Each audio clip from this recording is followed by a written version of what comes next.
Hey YouTube, welcome back. I've got another build here for you. This is the result of a Vision GL weekend tournament. The three skills for this Spellblade tournament were Surge, Mana Strike, and Static. And we actually ended up using all three of these in kind of an interesting way. So we did get first place, which is neat, but I play in hardcore, and sometimes all of your opponents die before they can do their arena pushes. So this was kind of a brutal weekend in the world of Spellblade and hardcore. Everyone died before they were able to make their pushes. We only went to 105 waves. We were planning on doing more if somebody caught up to us and started pushing in the arena as well. But when everyone else is dead, I just kind of took the weekend easy for myself. So instead of suiciding the character, I opted to take this character into perma-hardcore and continue working on it because I was having so much fun. So first things first, I want you to know that this build not only is very fun to play, but it's fun to talk about.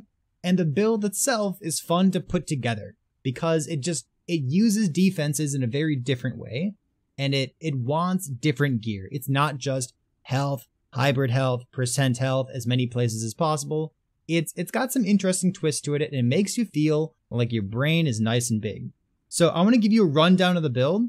I want to talk to you about where our offenses are coming from, where our defenses are coming from. I want to talk about mind over matter, which is a Path of Exile way of saying damage taken from mana before health, because we don't have a trendy little phrase like that to use in Last Epoch. We just have to call it by the full proper name instead of some slang. So we're going to talk about that as well.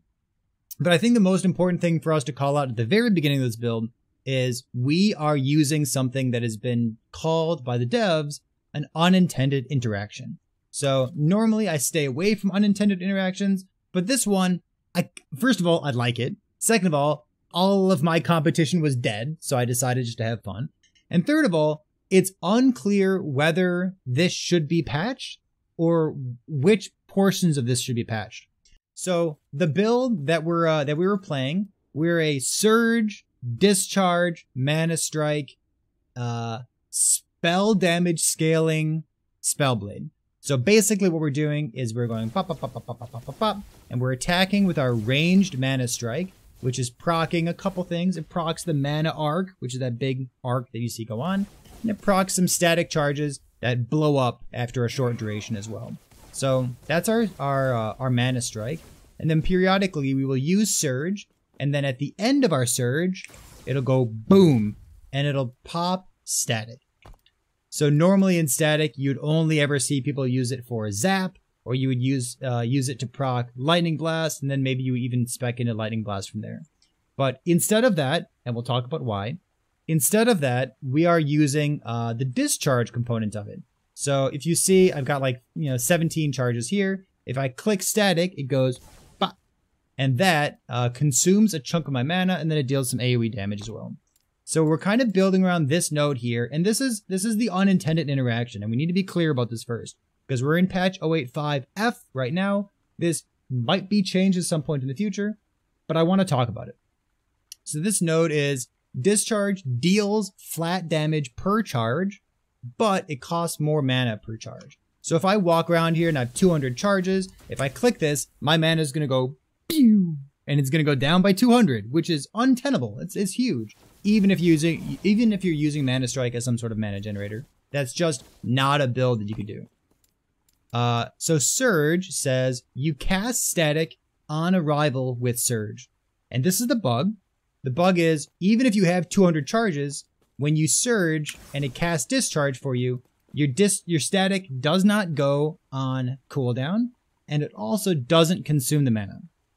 It's unclear whether one of those things or both of those things, or in my opinion, maybe neither of those things, should actually be happening. So that's the main interaction of the build, using Surge to cast static and bypass the mana cost and the cooldown. The other most important part of this build is that we have no ward. So normally on a Spellblade character, you would see maybe 1,000, 2,000, 20,000 ward, depending on whether you're playing Shatterstrike or not. So we're using a Fractured Crown of this build. And the most important line of text for this, aside from that huge crit multi that we get because we're a spell build, is 48% of damage dealt to mana before health. And if you play Path of Exile, you know that something about this line of text is very, very strong. It's like, okay, if I take 1,000 damage, instead I take 500 damage, but then my mana goes down by 500. So, I have 900 health and only 300 mana. Maybe something wonky is happening here. So the trick to mind over matter, which is what I'm going to call it, damage delta matter over health. The trick to mind over matter is if you hold down Alt, you see that there's a hidden piece of math in here. And it says a percentage of the damage is dealt to your mana instead of your health. Each point of mana shields 5 health. So as a shorthand for this, think to yourself, mind over matter is 5 times stronger than you think it is. It has damage mitigation built into it. It's not just half the damage goes here, like 500 damage here, 500 damage there. It has damage mitigation built into it. So that's the first thing for you to know. It has this hidden piece of mathematics. The second piece of information for you to know about using this mind over matter as a layer of defense is endurance threshold. So if I hover my cursor over my health here, you'll see that my endurance threshold is almost equal to my health. And with a little bit more work, I could even cap it out. So I have as little health on my build as possible. Take a look at my chest piece. I have armor and percent armor instead of health. Look at my belt. I've got endurance threshold and crit avoidance instead of hybrid health and percent health. And to me, building in this different way is really interesting. So let's talk about why we're doing that. My endurance threshold is as high as possible, and then our endurance percent should be 60. It should be as high as possible. So first things first, if we had none of this mind over matter stuff going, you would say, okay, this is neat. So anytime I take damage, I automatically have my endurance kicking in. So instead of like, the last 20% of my health is tanky, but everything else is kind of squishy. No, always. My endurance is always turned on.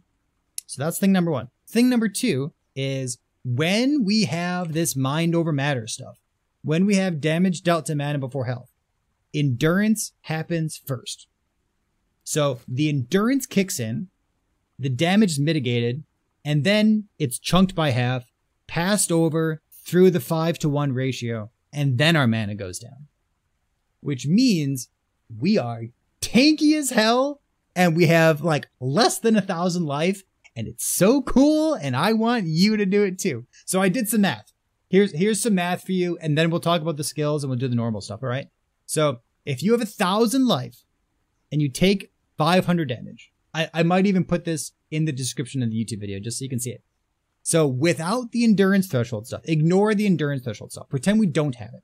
If you have 1,000 life and you take 500 damage, 250 damage goes to our mana, and then the 5-to-1 ratio is applied. So your mana goes down by 50 and your life goes down by 250. All right, so we have 1,000 life. We have our 50% mind over matter, just like this helmet that I have here. We have our 60% endurance because you built your character the right way. All right, so we have 1,000 life. You take 500 damage. Your life goes down by 250, and your mana goes down by 50. Instead of your, if you have the endurance portion of your build in the way that I have it built right here, with like as much endurance threshold as possible, instead of your life going down by 250, your life will go down by 100. And instead of your mana going down by 50, your mana goes down by 20. Which is an incredible amount of damage reduction. Not only that, it makes leech and it makes recovery really strong. So like, we only have a little bit of leech. We have this like, 1.5% lightning damage leech's health here.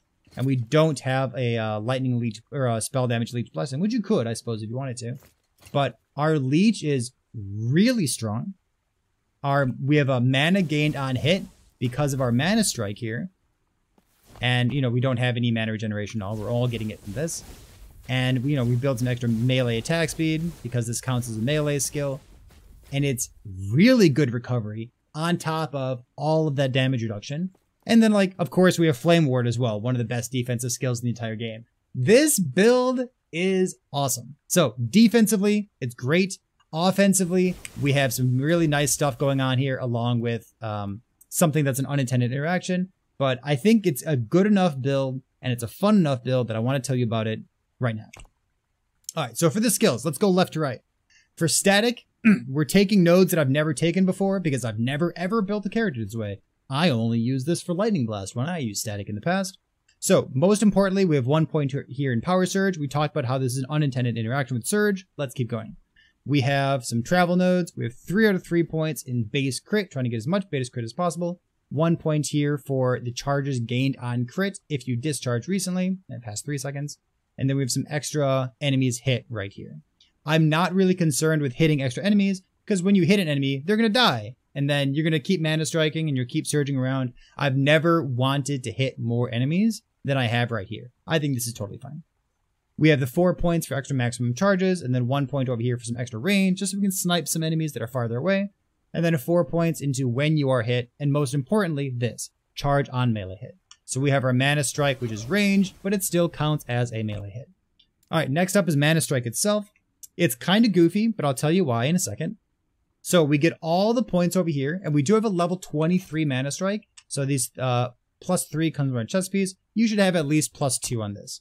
If you only have the +2, my recommendation would be to trim this point down here. You'd only have 2 out of 5 in this critical mana node instead of 3 out of 5. Alright, so we're gonna come all the way to the left. This Mana Arc is a proc skill. It looks like that. It's the big chain lightning that goes across the top. And then we want to make it cost as little mana as possible, because mana is kind of like life to us. So we want to make sure that we lower the mana cost of that as much as possible. This node here, we only have 1 point into Arcanist Blade. You might be thinking, hey, why don't we put more points in here? Because we want to be, gaining more mana, because that's our recovery mechanism for our mind over matter stuff. Not quite. This node here, and the default 15 mana that Mana Strike returns to you if it hits an enemy, is lowered because we're taking this. It says mana gained minus 80%, but it makes it ranged. I think this node is very, very good for you. I would not want to play this build. Having played it as a melee build before, now that I've played it as ranged, I would not want to go back to the melee version. This is excellent. It allows you to kite, it allows you to apply chill and slow and get static charges from farther away and snipe some enemies who are over there in case I need to keep my distance and I don't want to surge in. This is very, very good for us. And then, of course, the 1 extra point for the auto-targeting, too. It makes your life very, very easy in terms of playability, wrist pain, those sorts of things. So, on the bottom of the skill tree for Mana Strike, we have the spark charges that are applied. Got some travel nodes here. This node is important. So, the base crit for any skill in the game is 5. So, this takes your base crit of 5 and sets it to 0. And then it gives you 10% of your current mana as base crit. So my mana here is 367, which means my base crit is 36.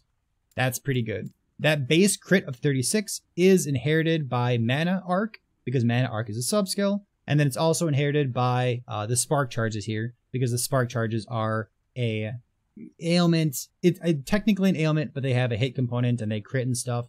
So we're happy to have a high amount of base mana because it applies to our base crit for these various things. This node here, critically, is not reduced by this. Why? I'm not sure. Maybe that's a bug. We'll see someday. We'll find out a year from now. This node here, the mana gained on crit, does not count as mana gained minus 80%. So putting as many points into this is better than putting points into Arcanist Blade, because it does not get diminished by teleporting strikes. Next up is Flame Ward. We have very generic stuff going on here. +1 charge and as much damage mitigation and as much damage mitigation as possible, so that's great. Surge is a melee skill, but we are not scaling melee damage. We are using it to apply the static stuff. So we have the static charges gained when you use it, static charges gained when you pass through an enemy, and then, of course, all of those are going to be discharged as soon as you arrive at your target location. Because we're playing in hardcore, because we like playing good builds, we have invulnerability while surging, which is pretty neat. And then up here, I think these 3 points up here are kind of fluff. You could spec those somewhere else if you really wanted to, but nothing else really benefits us. So I opted into this. The stun chance is noticeable. The 17 points down here are great. The 3, they're kind of fluff. You can move them around if you need to. Last up is Enchant Weapon. You could spec Surge into Lightning Blast and whatnot. We're going to talk about Lightning Blast as like a 6th skill right after this. Well, let's go Enchant Weapon first. Enchant Weapon has a couple important components to it. It gives us a ton of melee attack speed. It doesn't cost mana because we're specking 4 points down here. and it lasts for as long as possible. So we're a melee build. We want attack speed. We want to be able to apply our mana strike stuff. And then we also have some melee shock chance, and most importantly, the zap up here. So zap has pretty good base damage and also effectiveness of added damage. It's actually the strongest proc that exists on Enchant Weapon. I know it doesn't say that here, but we could pull up lastepochtools.com and hold down Alt, and then you would see that the base damage of zap is much, much higher than the icicle stuff here or the fireballs that you can proc down here. So we're happy to take this and then a few more points into frequency. So we're taking Enchant Weapon because it has like good components for us and we like being able to attack quickly. Why don't we use Surge to proc Lightning Blast? In the past, I've played a very similar build to this, and I used Static to proc Lightning Blasts, and I was trying to get as many Lightning Blast procs in my build as possible. The big reason that I'm not using it anymore is, first of all, I wanted to build around Static discharging stuff instead of Static proccing things over here. So that's reason number one, so it didn't really fit in the build. And reason number two is I think Enchant Weapon does more for me than Lightning Blast does. Lightning Blast doesn't work if you're proccing it. It doesn't chain anymore. So in the past, even if you were proccing Lightning Blast, it could still chain around and it could give you additional clear speed, which felt great for clear speed, right? And that kind of made up for the fact that in the past, I was playing a melee mana strike instead of a ranged mana strike. So now we're playing a ranged mana strike to make up for that loss of AoE, and also this node just doesn't work. And when this node doesn't work, when you don't get those additional chains, what are you taking instead? You can take 100% more damage here for the front-loaded stuff, which the reduced damage per chain doesn't do anything because you have no chains. You could apply 30% chance to apply Spark Charge on hits with some extra modifiers there. You could try to sneak in a chance of getting Lightning Aegis. That's a possibility. Get some base crit as well. I was even considering using Lightning Blast to come like down here for shock and then path up here through wasted points and up here through wasted points, up here to get 25% chance times 4 to get a Spark Nova. But like at that point, you're wasting so many points just to get a Spark Nova. And like, it's fine. But I already have my Zap from Enchant Weapon giving me a little bit of extra damage. And then it also gives me everything else, right? It also gives me, you know, the shock and the melee attack speed. I think Enchant Weapon is the right choice here. If you wanted to be cheesy and like add in Static Orb to get 8 seconds worth of Lightning Aegis, that would technically be like another layer of defense that you could add in. I have no Lightning Aegis in my build because I actually don't even have it in my idols. But I think Enchant Weapon does enough that I'm happy to have it in here. That extra attack speed feels good when I'm trying to kite, when I'm trying to like get myself out of a sticky situation, or even just all in a Diamond Matron and attack it as many times as possible with my Mana Strike to proc all of those Mana Arcs and Spark Charges and Lightning damage. So, Enchant Weapon, good. Let's talk about the passives here. Let's see if we can move through these pretty quickly. The base class is pretty boring. What you'll see is that we're avoiding health in as many places as possible. So we don't want health. In Sorg is actually like the brunt of our damage, I suppose. There's a lot of good things in here. So we have some spell critical strike chance. We have some extra fluff nodes for travel in the intelligence and mana. And then we want to get to 300 mana because of our idols. So these help us get to that point as well, along with our wand. And then lightning damage, some shock, some chill, which is great just for utility, having that consistent chill chance. And then some lightning penetration, and most importantly, lightning damage leeches health. That's why we're here, the lightning leech. In the Spellblade, for our base, we, while we're leveling up, before you get a Fractured Crown, I would say take Arcane Warding, take Warden's Echo, take these nodes down here. It's an extra proc. Why not take them, right? While you are not a Fractured Crown build, while you're not doing the mana stuff, I would say take the Vitality points as well. These Vitality points are great. Maybe even spec some points into Mana Reaver so you have like some extra 10 health per point or something. I think those kinds of things would be great. You know, even if you wanted to like, I suppose if you're not doing a mana version of this build, you're kind of playing a different build than I am. But then I would even consider taking these Mental Fortitude and Prodigy nodes up here. But that's kind of a different build than what I'm doing. But it's worth calling out that those nodes are strong. So for me, for you, if we're playing a mana version of this build, then the ward doesn't really do anything, and we need points spec'd so that we can make our way to the far right side of the tree. So because of that, we need to put 10 points into elemental strikes. This gives us some extra shock chance for melee attacks. Remember, Mana Strike is a melee attack even though it happens at range. We have 5 points here into arcane shielding, and when I played this build in the past as a melee build, I did not like Shattered Ages because I felt as though I didn't have a consistent way of keeping up this buff, this 4 stacks of this buff. Now that we're playing a ranged build that also happens to count as melee, it is much easier to keep this up. So we can get flat armor and then scale that flat armor into percent armor by using this node. So that's great for us. We have some extra points here, some extra melee attack speed just to help the build feel good, and then extra spark charge with lightning melee attacks.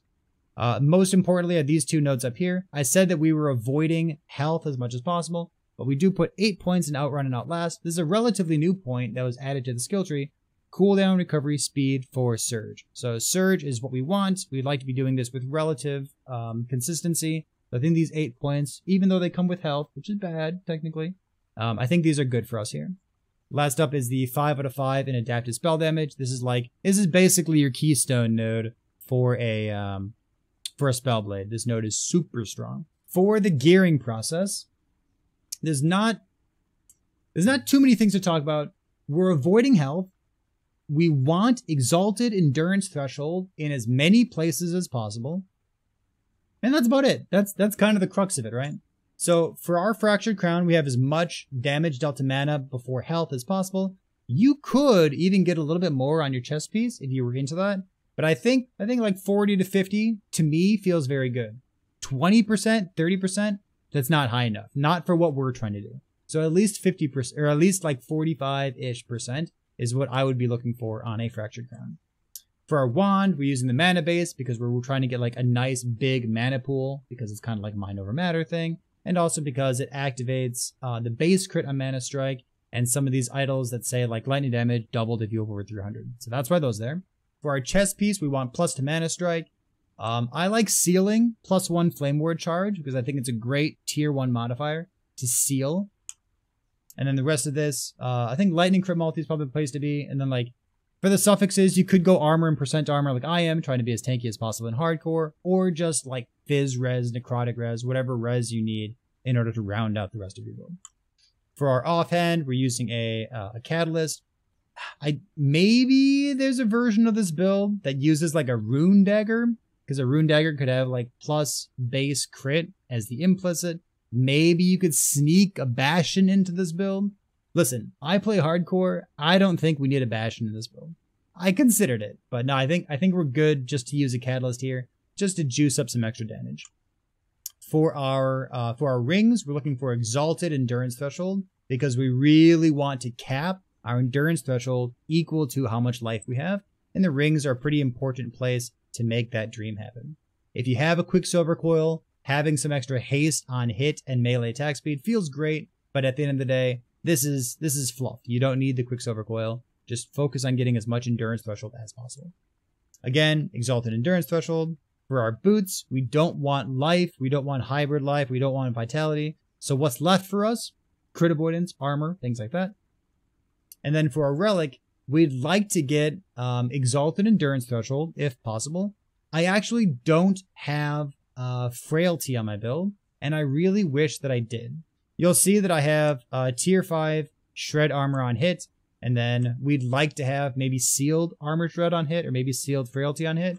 But I think Armor Shred on hit's pretty important. Remember, when we hit an enemy with Mana Strike, we are hitting like maybe 3 or 4 times. Because if we hit with Mana Strike, we hit with Mana Arc, we hit with a Spark Charge, and we have a chance to apply a second Spark Charge. So just one right click is going to hit 3 or 4 times. And then we also have Enchant Weapon, which is sending off zaps as we periodically walk around. And then our Surge hits, and then the Discharge itself also hits. So we have a lot of small hits in the build, which means things like Armor Shred, which means things like chance to shred lightning resistance on hit, or things like Shock and Chill are very high value for us. We get a lot of return off the investment into those chance to apply ailments on hit. So I like all that stuff a lot. For our idols here, you got some flexibility. I only have one Surge cooldown recovery speed idol. We have a 2.9 second. You could go 2.7 seconds, but I don't like having too many of these 4x1s because they mean that I can't use these 2x1s. And I wanted to fill in some extra resistance just with these few things here.